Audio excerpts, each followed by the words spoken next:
স্নান করে এক্ষুনি উঠলাম, তো স্নান করেই ভিডিওটা করতে চলে এসেছি। একটা জিনিস দেখাবো বলে ভিডিওটা করছি। কালকেই হঠাৎ জিনিসটা হয়েছে।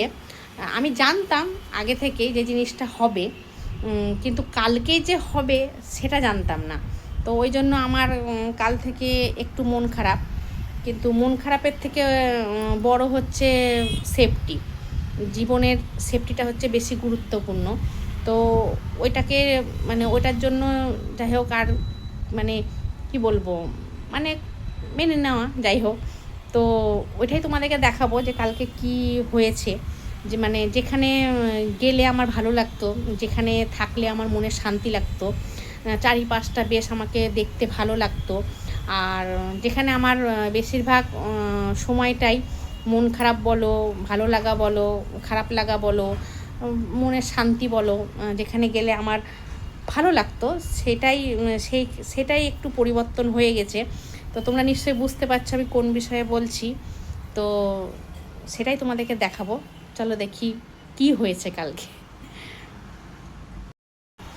কালকে এটা হয়েছে, এই যে ফাঁকা আকাশটা আমি দেখতে পেতাম, মানে এটা পুরো ফাঁকা ছিল, মানে এই পর্যন্ত ছিল, এখান থেকে পুরোটাই ফাঁকা ছিল।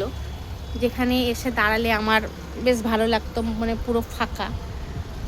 তো এটা এখন পুরোপুরি ঘিরে দেওয়া হয়েছে।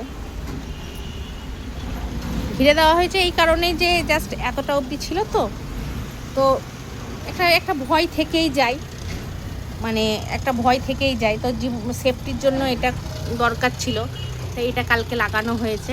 তো এখনও এটা রং টং হবে, এটার এখনও রং বাকি আছে। এটা আজকে আসার কথা ছিল, আসলো না, হয়তো কাল আসবে। তো আর একটা জিনিস যেটা হচ্ছে, এই যে এই জায়গাটায় দাঁড়িয়ে আমি এই ফাঁকা, এই জায়গাটা যে দেখতে খুব সুন্দর লাগতো ফাঁকাতে, এটা এখন ঘেরা হয়ে গেছে। তো এই জায়গাটা হচ্ছে আমার একটা বেশ শান্তির জায়গা, মানে এই দিকটা তাকালেই আমার একটা শান্তি লাগে। তো এইটার জন্যই আমার একটু মনটা খারাপ। তো যাই হোক, সেফটির জন্য যখন করা হয়েছে, দরকার ছিল, করানো হয়ে গেছে। আর এটা রং করতে বাকি আছে, রংটা হলে বেশ ভালো লাগবে। আর এখানে এই যে এটা রাখা হয়েছে, তো এটা হচ্ছে ফুলের টব রাখার জন্য, ফুলের টবগুলো রাখার জন্য এই রেলিংটা করা হয়েছে। তো পুরোটাই রং হবে। তো এটাই ছিল আমার মন খারাপের কারণ।